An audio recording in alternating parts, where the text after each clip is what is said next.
Okay, so if you watched my previous video on the guide to war attack scouting and planning your breach, that is the beginning of your attack all the way to destroying the enemy town center.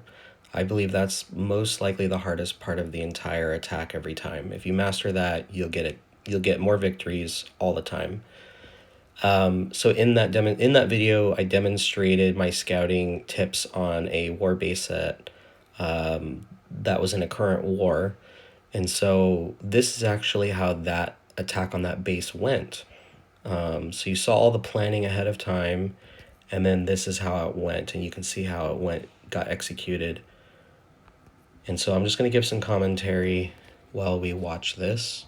And this is me recording my screen while I'm attacking, so it's not a replay. Okay, so I get my sat scan. You already know where I'm going to put it. I'm just kind of being very cautious, taking a deep breath, placing it down, and then dropping paratroopers right away so they go off cooldown. And look at all those traps I got. Okay, place my drone and my offensive reticle down. I do the recon scan on the town center, like I said, get my TNT ready, blow it up. Takes more than one TNT for this base, so I blow that up, and then I take my extra on something else, the bunkers. Then, if you have paratroopers, I'd drop them down again if you can. Looks like the generals made their way already, since we observed the path that they were coming from the castle. I deploy all 3 displacements all at once. Watch where I am, so the town center, as soon as it gets triggered, I blitzkrieg it. And then I rally. I throw a couple first aids to keep my troops very much alive in case they get overwhelmed, which they don't most of the time. But then I do a decoy there. I love decoys. They take pressure off your army if they're threatening. That decoy in the bottom left corner was an accident. It was a mispress. But paratroopering on the other side of the base now.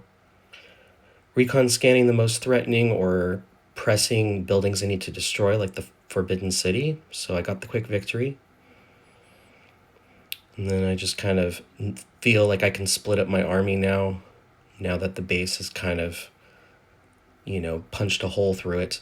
But remember, the FC was up in that corner there, the Forbidden City, and you can see the SAM batteries, you can see all these traps that now my troops are taking because they're in this entry area to the Forbidden City. So yeah, it's going to be booby-trapped over here, but I can afford to take the losses now.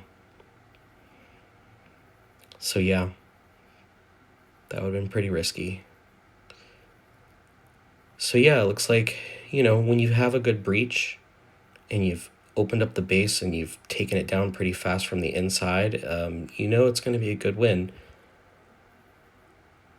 But that is how that attack went. Let's go back here really fast. Here. You can notice the generals here in the bottom right corner. They're making their way up. And so just like little observations about where the castle is and keeping an eye out for the generals, how quickly they get to where you're going to deploy. And the nice thing about paratroopers is that if you deploy them first, they're tanky enough to bait the generals and handle them, or at least long enough so that your army stays safe from their attacks, and then they can just take them out. So basically the paratroopers almost act like their own decoy tactic to the generals, and they're more powerful and meatier than a decoy for generals. And they deal significant damage. I've had paratroopers take out generals very easily. But you can decide on your own tactics when you rally to the TC and blitzkrieg it. To keep your troops alive, you can choose first aid, you can choose protect. I would choose between those two. I would not do assault rally just because it balls your troops up too much, and if one bad hit from something, it could really take out a lot of your troops, but it is your own preference. I like first aid for right now. That might change in the future. So anyway, that is a close-up execution of an attack that was planned in the previous video.